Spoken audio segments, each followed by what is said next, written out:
Want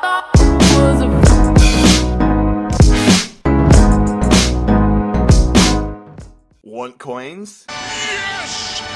Well then make sure you check out ut1buy.com. You can buy coins or preloaded accounts. Make sure you use the code JarradHD for 5% off your order. G'day guys, how's it going? It is JarradHD here. Welcome to episode number 58 of the Walsall Road to Glory Career Mode series. We kick off today's episode still in the transfer window and take a look at that. I'm both sad and happy to see that Alex Moret has moved on. We have made an amazing profit out of him. Can't remember what the fee was that we signed him for a few seasons ago, but he has been a great club servant. Definitely sad to see him go, but he has had an upsy and downsy season, had a few mistakes, but also made a few amazing saves. But with the money that we have made from Alex Moret, I really want to invest it into a goalkeeper that is sort of like another step. So I'm starting off here going in for a few young goalkeepers like Liali and Scouffet, but you know, let's just see what happens. So Murphy and Cook both have moved on. Thank you for your service, lads. Been here from day one.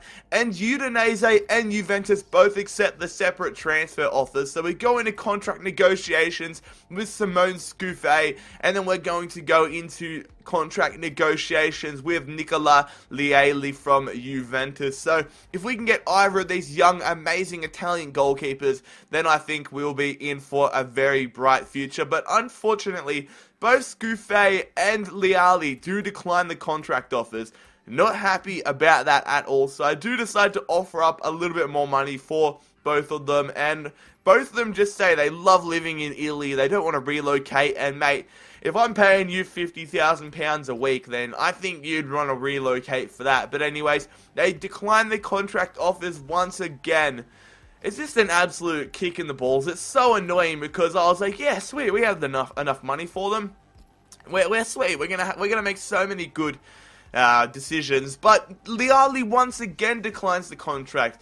From 45, I think we're playing 55. We're going to go up to 55,000. We went from 50,000. We're going to go to 55,000. 3 years, crucial first team player. And bloody both of them decline it once again. Are you serious? This is insane. We're going to offer 37,000 for Scouffet. Actually, go back into it and we do say 39,000. 4 years, crucial first team player. And then we go back in for Liali. And he just, what do you want, mate? Just let me know the price, and I will meet it if I can afford it. £60,000 we go back, so I guess we'll just have to wait and see after this game against Charlton in the FA Cup whether we can sign them. So Charlton Athletic, decent championship side I should say, they are travelling to us, and look at that. Callum McGilvray, however you pronounce it, McGilvray, he is our starting keeper. He is 55 overall, and he's our only option considering we let go of Alex Moret. So let's hope that we manage to get a goalkeeper before the end of the transfer window. There's only about a week left, so we're going to be in serious contract negotiations with a few players. 14 minutes into this game, though, Charlton Athletic almost take the lead through Veto Kelly, and then we hit them on the attack. 17 minutes into it, Lee Kun Ho to Fofana. Fofana's running up, getting through the defense. He's doing it himself, nutmegs the defender, gets taken down in the box, and the referee points to the penalty spot. Lee Kun Ho, can he convert the penalty? Yes, he can. Sends the keeper the wrong way, and Lee Kun Ho, the Asian sensation, gives us a 1-0 advantage against Charlton Athletic. Absolutely fantastic stuff, but 23 minutes into it, it is Harriet on the ball here for Charlton.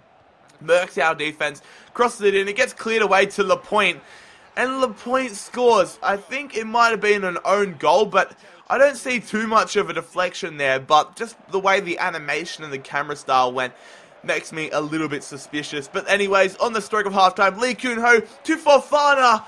What? Fofana misses the top left-hand corner by a matter of centimetres. And then Fofana, once again, he is having a superb game, getting really involved. To Mantum to Lee Kyun-ho. Lee Kyun-ho finds the back of the net, but unfortunately, Lee Kyun-ho has been deemed to be offside. Not happy at all about that, but you know, I guess we'll just have to cop it on the chin. With 4 minutes to play, however, Wiggins is on the ball, whips it into Shihihi, but a comfortable save for McGilvray, and then we hit them on the counter-attack. Krishna playing it to Payne to Gideon Zelalem cutting around the defender, playing it to Lee Kyun-ho, who chips it over the top first time to Kazim Richards, who gets past Wiggins, jumps over the sliding challenge, slots it in the back of the net, and Kazim Richards, he's done it again. He has a knack of scoring late goals, and he has done it once again, giving us a 2-1 victory against Charlton Athletic to get us into the round of 32 of the FA Cup. Absolutely fantastic stuff. We do get a transfer offer, however, for Michel Martins, who we did want to sell, but we don't really have the squad depth to be selling him at the moment, so although I do want to get rid of him, I'm going to hang on to him for the time being. And since Liali and Scouffet are being little princesses, we're going to go in for Jack Butland, the Stoke City keeper. Going to be very difficult money-wise to sign him. Stoke want £11.5 million, and that is only just out of our price range. That's about £1 million, not even that, 900k out of our price range. We offer them 10.6, but they still want 11.5, so, you know, what are you going to do? We just have to, we can't go ahead with it, so we're going to have to look at bringing in a keeper on contract, pre-contract, and, you know, Rui Patricio from Sporting, he is a wonderful Portuguese keeper, so if we can manage to get him, I'll be quite happy with that. And honestly, I think the declining, the Liali and Scouffet declining the contracts could be a blessing in disguise, as we now have a lot of transfer funds, or a lot of wage budget, so we can try pushing in for a lot of amazing talent on a free next season. Maro Icardi is the newest one to add to that list. He wants 110k, 3 years, crucial first team player, so we will go in for him. But all 4 of those players, Patricio, De Vrij, Pjanic, and Icardi, all decline the contract, so we're going to have to just offer them all a little bit more money. Some of them are definitely a lot more realistic than others. I really want to get Patricio, however, and then we go in here for Pjanic once again, upping it to 170k a week. If we get him, I don't think we'll be able to get many of the other players, but look at that, lads. Rui Patricio, he's about 82 overall, for what I believe. He is joining Walsall next season, and he is an amazing signing. So basically, we need to now get a goalkeeper for the rest of the season. Jack Alnwick from Newcastle United. He is our hopeful new keeper for the rest of the season. We just need someone to get us by, and then next season we need them to be our replacement keeper, our backup keeper. We go in for Icardi once again, and we will also go in for Stefan De Vrij, who I'm a huge fan of thanks to the World Cup last year. I had him in my fantasy team for World Cup Fantasy, and he got me so many points. So you are an absolute legend, Stefan. As you would have seen at the top, he did accept our contract offer, but we need to just make sure that we get Jack Alnwick first. Squad rotation player, 6k, 3 years. Icardi once again declines our pre-contract offer. However, we go 135k, 3 years, crucial first team player, and that's going to be our final offer for him. With 7 hours remaining though, we see that Jack Alnwick is accepting our contract and Icardi declines it. So that is the end for Icardi. Just going to have to not get him. But we will get Jack Alnwick for next season. So for this season, he will be our #1 keeper for the remainder of the season.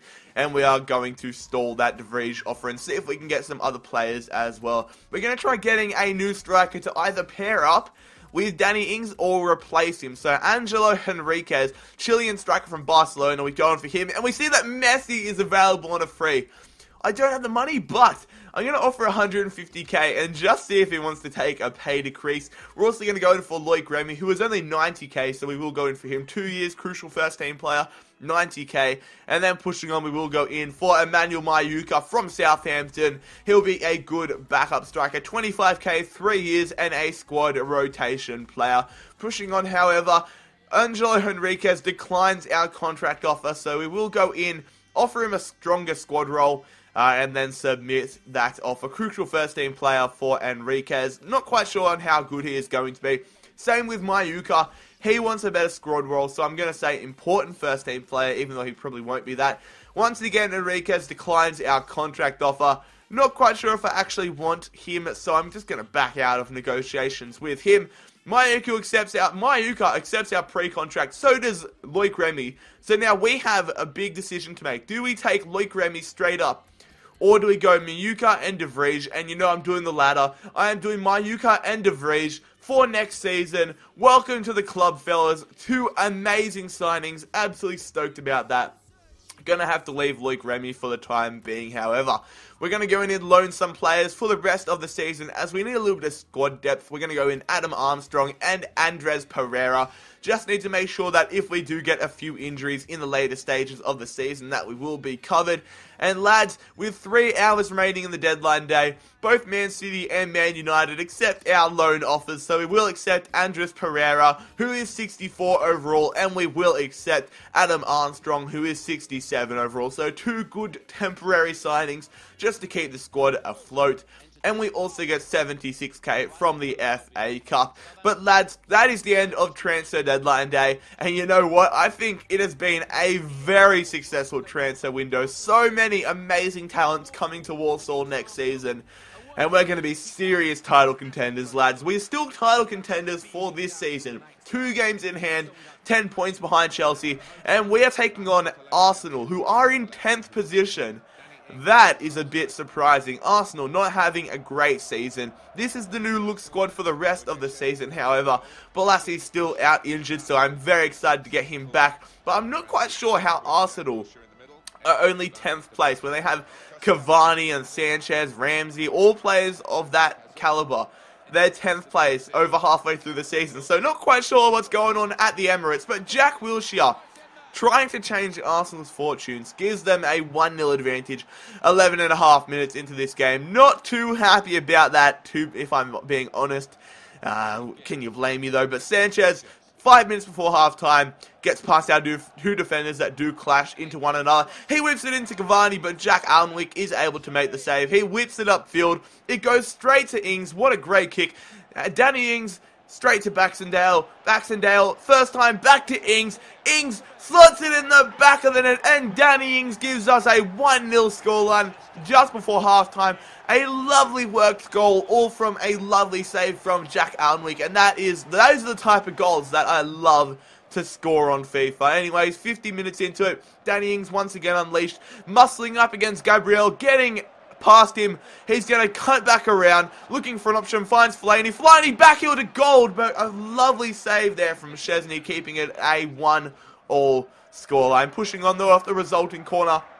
Baxendale into Krishna. It goes out to Fellaini, who hits it and only misses, finding the back of the net by a matter of centimetres. However, 10 minutes later, it is going to be Ramsey on the ball to Oxlade-Chamberlain, back to Ramsey, and Ramsey from distant bangs it off the crossbar. We all know from the Arsenal series how dangerous Aaron Ramsey is from distance. But anyways, 8 minutes remaining, it goes out to Ryan Gould. First time, second time, third time, hits it straight at Szczesny, man. We could have easily had the lead there, but then with 2 minutes to play, Nieto, Szczesny, mate, having the game of his life.